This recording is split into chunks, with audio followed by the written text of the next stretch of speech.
Aloha, friends. Pastor Mark down at Dana Point Harbor. Hey, I just left church a couple hours ago, and we had a wonderful time in John chapter 8 as we closed the chapter where Jesus is talking about, you shall know the truth, and the truth shall set you free.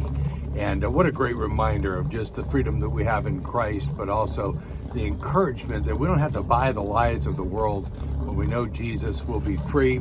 The Bible even says free indeed out of that great chapter. Hey, I wanted to start a new episode today, just an experience I just had.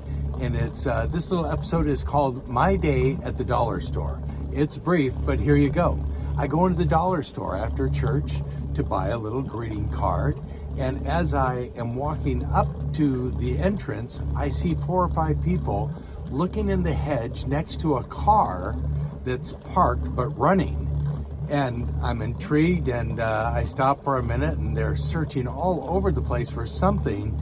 And so I say, this looks like fun. I want to join in, meet new friends, be a nice guy. And so I said, what's happened? And they said the lady who owns the car can't find the fob. So the car is running. She got in and pushed the button, but she can't find her keys anywhere.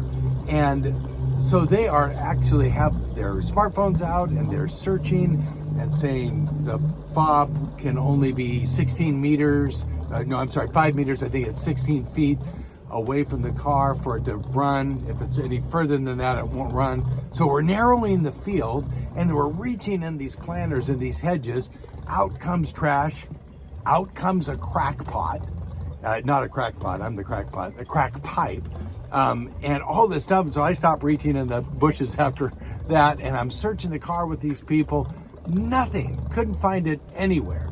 So I say to the owner, I said, what if you back the car up, and that would tell us if the keys are in the car or in the bushes somewhere, because it only goes so far before shutting off. They did, and we moved it a little further and a little farther. The keys are somewhere in that car because they moved far enough for us to tell, and no one knows where. I mean, we strip searched that car.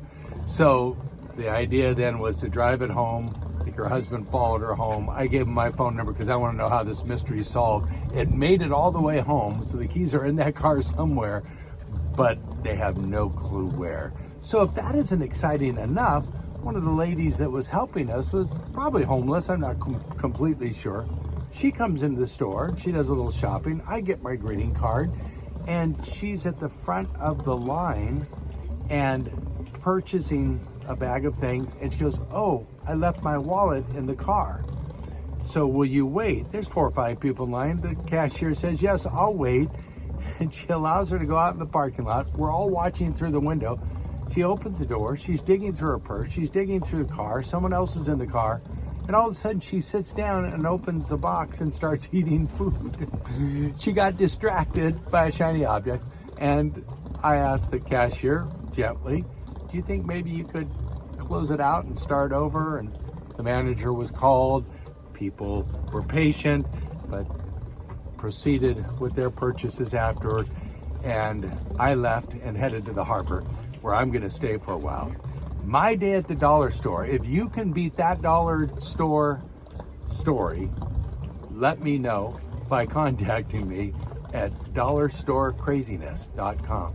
Pastor Mark with another adventure for you. Hope you have a great Sunday afternoon. Aloha from now.